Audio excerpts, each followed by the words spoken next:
Igagalang ng Philippine National Police ang posibleng pagkuha ni Vice President Sara Duterte ng private security team. Ito'y matapos na ring bawiin muna ang ilang security ng pangalawang Pangulo dahil kailangan isailalim ang mga ito sa investigasyon matapos ang naging tensyon kamakailan sa Veterans Memorial Medical Center.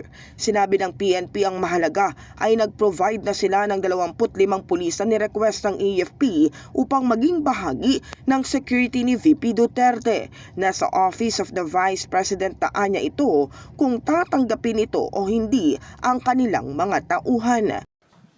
Well, that is the prerogative of our Vice President. On the part of the PNP, we provided the 25 PNP personnel as requested by the Armed Forces of the Philippines.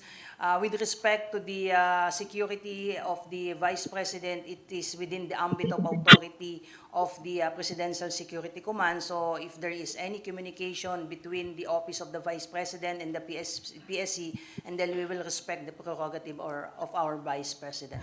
Pero tiniyak ni Fajardo na nakahanda ang mga nabanggit na pulis na magbuwis ng buhay para sa proteksyon ng pangalawang Pangulo.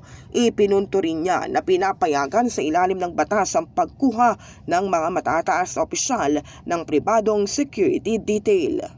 They are allowed naman po under the law. Remember, aside doon sa PSP na protective security personnel na pinoprovide po ng PSPG, yung ating mga protectees naman po, both civilian and elected and appointed government officials are allowed naman po to engage the services po ng mga private detective agencies po natin. We want to assure our Vice President and those individuals engaging the services po ng ating PSP, like I said earlier, we want to focus on our mandate, and one of our mandate is to provide security doon po sa ating mga protectees. At yun ang i-commit natin sa kanila na kapag nagbigay po tayo ng PSP sa ating mga protectees po, sisiguraduhin po natin na ibubuwis po ng mga security forces yung buhay po nila para protektahan po yung kanilang prinsipal.